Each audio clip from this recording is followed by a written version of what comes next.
The elevator that stopped on floor 13. It happened during my first week working the night shift at an old office building. The building had 12 floors. At least, that's what everyone told me.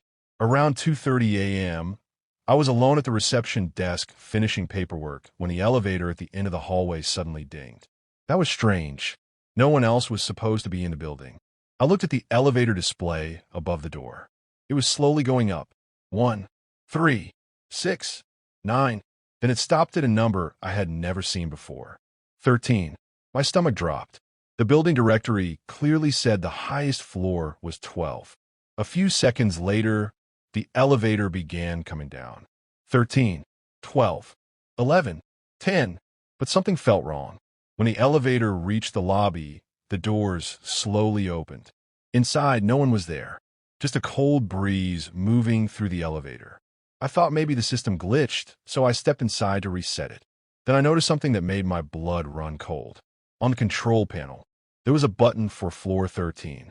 A button that wasn't there before, and it was still glowing. Before I could react, the elevator doors suddenly slammed shut. The elevator started moving. Up. 1, 4, 7, 10, 12. Then it stopped. 13. The doors opened slowly. The hallway outside was completely dark, but I could hear something. Footsteps. Slow, dragging footsteps, walking toward the elevator. Then a voice whispered from the darkness. You weren't supposed to come here. The doors suddenly began closing. Just before they shut completely, I saw someone standing in the hallway. Tall, completely still, and their head was twisted at an angle no human neck should bend. The elevator dropped back down to the lobby. When the doors opened again, the floor 13 button was gone. The next morning, I asked the building manager about it. He went completely silent. Then he told me something I will never forget. The building used to have a 13th floor. But after that night, I tried to convince myself it was just my imagination. Maybe I was tired. Maybe the elevator system had glitched. But deep down, I knew what I saw. For the next few nights, everything was normal. No estrange floors. No footsteps. Until the fourth night. Around 2:17 a.m., the elevator dinged again. I froze at the reception desk. Slowly, I looked toward the hallway. The elevator display was moving, even though no one had called it. 2, 5, 8, 11. Then it stopped. 13. My chest tightened. After a few seconds, the elevator started going down again. 13, 12, 11. Then it stopped at 7. But no one got out. Instead, the elevator started coming down to the lobby again. When the doors opened this time, something was different. Inside the elevator, there were wet footprints on the floor. Bare human footprints. They started inside the elevator and slowly walked out into the lobby. But there was no person making them. I watched in horror as the invisible footprints moved across the floor, step by step, heading toward me. Step, step, step. The air around me suddenly felt freezing cold. Then the lights in the lobby flickered. The footprints stopped just a few feet away from my desk. For a moment, everything was silent. Then the elevator behind the footprints dinged again. I slowly looked up. The doors opened. Inside the elevator, someone was standing there. A tall figure in the corner. Its head tilted the same unnatural way I saw before. But this time, I could see its face, or what was left of it. Its eyes were completely black, and its mouth slowly opened into a crooked smile. Then it raised one long finger and pointed at me. The elevator display above the door changed. 13. The voice from the darkness whispered again. You came once, now you belong here. Suddenly, the elevator lights shut off. The doors slammed closed. The elevator shot upward at a speed I had never seen before. 1, 4, 7, 10, 12.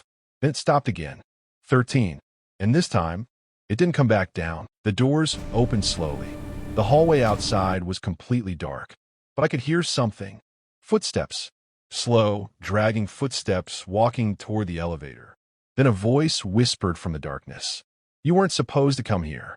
The doors suddenly began closing. Just before they shut completely, I saw someone standing in the hallway. Tall, completely still, and their head was twisted at an angle no human neck should bend. The elevator dropped back down to the lobby. When the doors opened again, the floor 13 button was gone. The next morning, I asked the building manager about it. He went completely silent.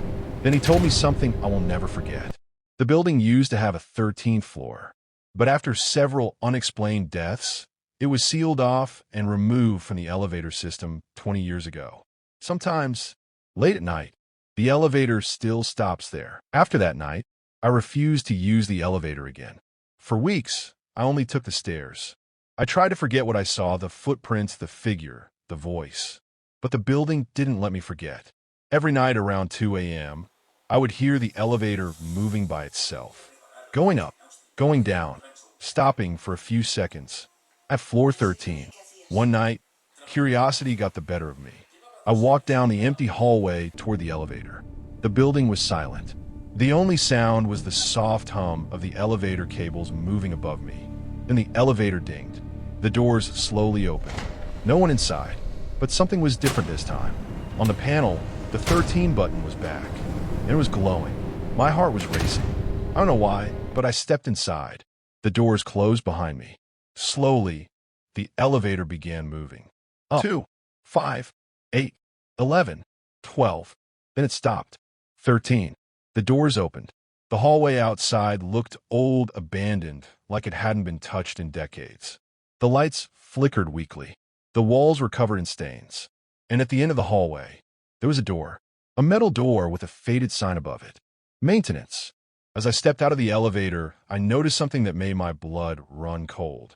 On the dusty floor, there were hundreds of footprints, all leading toward that door, but none of them came back. Suddenly, the elevator behind me closed by itself. I ran back and pressed